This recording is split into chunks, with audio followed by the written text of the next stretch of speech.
Hey Studio 3. Today I'm going to start talking about three-dimensional paper illustration. This is a really fun project to do, especially if you're one of my art students.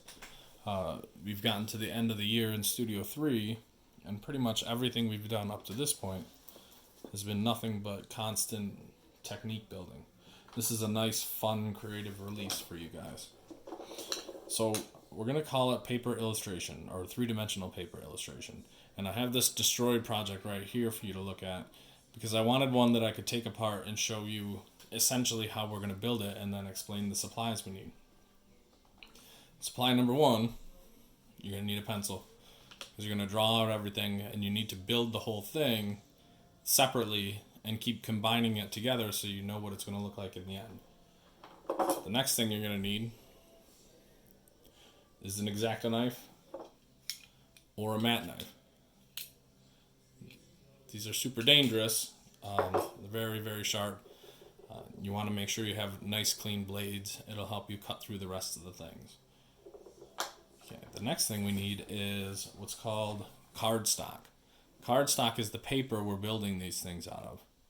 Now, cardstock is a little thicker and stronger than regular paper. You can draw on it. You can't really paint on it. It'll get destroyed.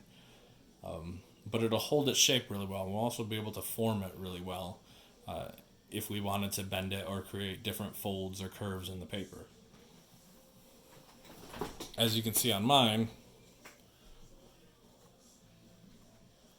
I was able to draw on it with ink pen and create different layers. And you can get cardstock in essentially whatever color you want. Right? You can go to Michael's or Hobby Lobby and they'll have like whole sections of it. So your color scheme is all up to you. They'll have just about anything you need. They'll also have more creative papers like prettier, more artisan papers for you to choose from if you want to go for something specific. Now, if you do want to do stuff like watercolor or something on there, you're going to want to do that on a separate sheet of watercolor paper and work on that stuff before you put it into the drawing or into the illustration. Now, when I take this up, aside from cardstock, the next thing you're going to need is foam core. Now, I have it in black here. You can see the thickness of the foam core. Right, you can get it in black, or I have a piece right here. You can get it in white too. Now, you don't need to use foam core. I like to do it because I can get it to kind of match out with the colors I need. You're also going to need a variety of glue. I find that Elmer's glue or wood glue hold together with the paper a lot better. You can use, now I used rubber cement with this, and the rubber cement kind of fell apart, and it left like dingy staining. Not that you would be able to see the staining if the project didn't fall apart, but it kind of depended on the heat. When you use the heat, or when it got into the heat or the summer, the project kind of like fell apart on me. You can also use corrugated cardboard to get the depth. Now, when you think about your project, you should really do a series of underdrawings or concept sketches first. That way you know what it's going to look like and you know what layers you need. And you want to think about the depth of every project you're building. Like when I built my Stormtrooper, I knew that I wanted the head to come furthest off the paper, possibly even further out than the border. Right? And I can glue the legs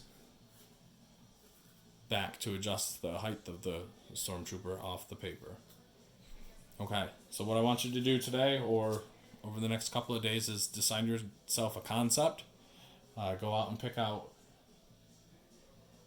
whatever color paper you might want, whatever kind of foam core, or find a bunch of corrugated cardboard. It's honestly cheaper and easier to use, and it'll be at your house.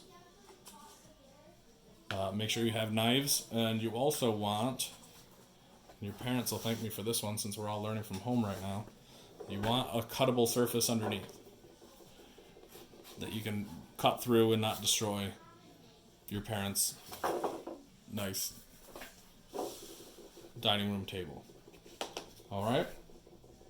So get concept drawings done, and let's figure out what we want to do, and I'm going to see if I can restore and save this poor Stormtrooper over the next couple of lessons. Talk to you later.